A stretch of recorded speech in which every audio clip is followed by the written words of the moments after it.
Bhupalpally MLA Satyanarayana Rao మాట్లాడుతూ ప్రశాంతంగా ఉన్న భూపాలపల్లిలో హత్య రాజకీయాలు చేస్తే ఊరుకునేది లేదని 15వ వార్డు కౌన్సిలర్ భర్త రాజలింగమూర్తిపై దాడి వెనుక దోషులు ఎంతటి వారైనా శిక్ష పడేదాకా ఊరుకోనని, ఈ దాడిపై పోలీసులు సమగ్ర విచారణ చేసి దోషులను త్వరగా శిక్ష పడేలా చేయాలని భూపాలపల్లి ఎస్పీ కిరణ్ ఖారే గారిని కోరడమైందని అన్నారు. ఇక ఏమైనా సమస్యలు ఉంటే చట్టపరంగా పరిష్కరించుకోవడానికి అనేక మార్గాలున్నాయని, ఇలా హత్యలు చేయడం సమస్యలకు పరిష్కారం కాదని, విచారణలో పూర్తి వాస్తవాలు బయటకు రాకపోతే ప్రభుత్వం నుండి సిబిసిఐడితో విచారణ చేయించి దీనిని వెనకాల ఉన్న దోషులను ఎంతటి వారైనా శిక్ష పడేలా కాంగ్రెస్ ప్రభుత్వం చేస్తుందని అన్నారు. మాజీ కౌన్సిలర్ భర్త రాజలింగమూర్తి మీద జరిగినటువంటి హత్య ఇది భూపాలపల్లిలో మొదటి హత్య. ఇలాంటి హత్య తీవ్రంగా కాంగ్రెస్ పార్టీ ఖండిస్తుంది. ఆ యొక్క హత్య చేసినటువంటి వ్యక్తులను కఠినంగా శిక్షించాలని రాత్రే చెప్పాను. ఆ హత్య చేయడంలో ఒక సుపారీ ఏమన్నా పాత్ర ఉందా?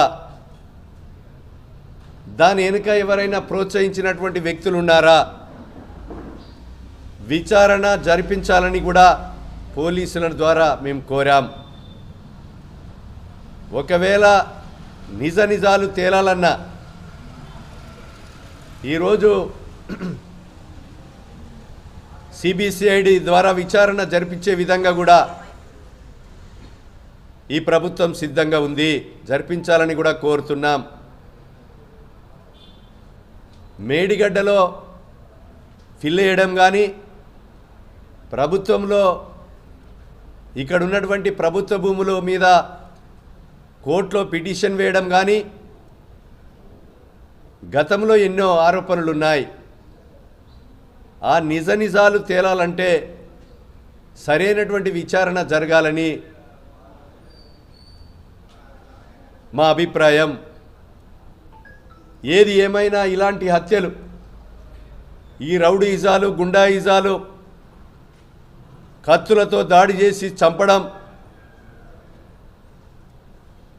ఇది తీవ్రంగా ఖండించడమే కాకుండా ఇలాంటి పునరావృతం కాకుండా బాధ్యుల మీద కఠినంగా శిక్షించాలని, చర్యలు తీసుకోవాలని డిమాండ్ చేస్తున్నాం. అదేవిధంగా దాని వెనుకున్నటువంటి వ్యక్తులను కూడా లోతుగా విచారణ జరిపించి వారి మీద కూడా చర్యలు తీసుకోవాలని డిమాండ్ చేస్తున్నాం. ఇది భూపాలపల్లిలో మంచి సాంప్రదాయం కాదు. ఇది హైదరాబాద్ తర్వాత అతివేగంగా అభివృద్ధి చెందేటువంటి జిల్లా జయశంకర్ భూపాలపల్లి జిల్లా. ఈ జిల్లాలో వ్యాపారస్తులు కానీ అన్ని వర్గాల ప్రజలు కూడా స్వేచ్ఛగా ఉండవలసినటువంటి బాధ్యత ఉంది. నేను శాసనసభ్యునిగా ఎలాంటి వారైనా ఎంతటి వారైనా ఉపేక్షించేది లేదు. కఠినమైన చర్యలు తీసుకునే కొరకు ప్రభుత్వం కూడా దృష్టి పెట్టింది కనుక అలాంటి వారి మీద చర్యలు కూడా ఉండాలని ఈరోజు పత్రికా మీడియాల ద్వారా రౌడీలను, గుండాలను హెచ్చరిస్తున్నాం. రౌడీ మూకలు, గుండా మూకలు ఇలాంటి చర్యలు ఇంకా పునరావృతం కాకుండా కఠినమైన చర్యలు పోలీసులు తీసుకోవాల్సిందిగా కూడా శాసనసభ్యునిగా నేను విజ్ఞప్తి చేస్తున్నా, డిమాండ్ చేస్తున్నా.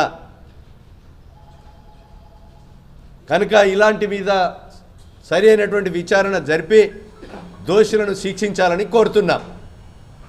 ఓకే.